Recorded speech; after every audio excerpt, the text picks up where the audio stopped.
Hello friends, তোমরা সবাই কেমন আছো? তো দেখো, আজ আমি চলে এসেছি আবার একটা রান্নার ভিডিও নিয়ে। তো আজ আমি বানাবো কচু আলু তরকারি, পাটের শাক, আর বানাবো আলু সেদ্ধ। তো তার জন্য আমি এখানে দেখো কচু আলু কেটে নিয়েছি, পাটের শাক কেটে নিয়েছি, টমেটো, পেঁয়াজ আর মশলা বেটে নিয়েছি। মশলাতে আমি আদা, রসুন, কাঁচা লঙ্কা, জিরে বেটে নিয়েছি কচু আলুর সবজির জন্য। তো এদিকে দেখো আমি গ্যাসে কড়াই চাপিয়ে দিয়ে দিয়েছি জল পাটের শাকটা সেদ্ধ করার জন্য, আর দিয়ে দিয়েছি 1 চামচ লবণ, একটু হলুদ আর একটু খাবার সোডা। তো জলটা দেখো এদিকে ফুটে গেছে। তো এবার আমি দিয়ে দিচ্ছি পাটের শাকটা দেওয়ার পর দেখো আমি একবার নেড়ে নেব, তারপরে ঢাকা দিয়ে দিচ্ছি। তো ঢাকা দেওয়ার পর এদিকে পাটের শাকটা সেদ্ধ দেখো হয়ে গেছে। এবার আমি ছুঁকে নেব। তো তার জন্য নিয়েছি রসুন, নিয়েছি 2-3 কোয়া রসুন আর একটা শুকনো লঙ্কা। তো রসুনটা দেখো লাল লাল করে ভেজে নেব, একটু লাল লাল করে ভেজে নিয়ে সেন্ট হলে পরে পাটের শাকটা খেতে ভালো লাগবে। তো দেখো এখানে রসুনটা লাল লাল করে ভাজা হয়ে গেছে প্রায়।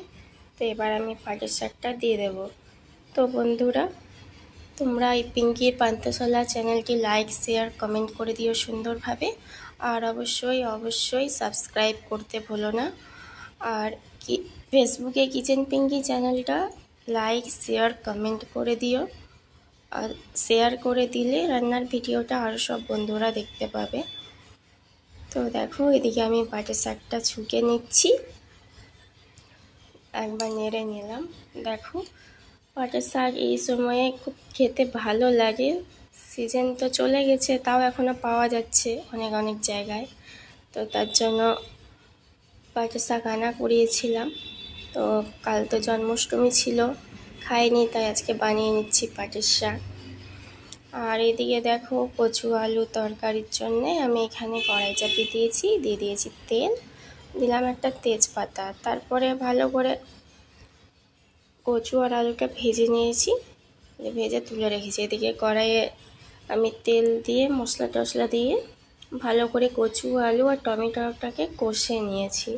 কষিয়ে নেওয়ার পর এদিকে আমি জল দিয়ে দিলাম। দেখো কচু আলুর তরকারি খেতে খুব ভালো লাগে। এদিকে রুটির সাথে বানাবে, দেখবে রুটির সাথেও খেতে ভালো লাগে আর ভাতের সাথেও খেতে ভালো লাগে। কচু আলু আমরা দিয়ে আবার টকও খুব ভালো লাগে। তো তোমরা বানিয়ে দেখবে। তো দেখো এদিকে আমার আজ খাবার রেডি হয়ে গেছে। তো এদিকে আছে গরম গরম ভাত, আছে পাটের শাক, আলু সেদ্ধ আর কচু আলু তরকারি। তো তোমরা দেখতে থাকো পিঙ্কির পান্থশালা। তো আজকের মতো টাটা, বাই বাই। সবাই ভালো থেকো, সুস্থ থেকো।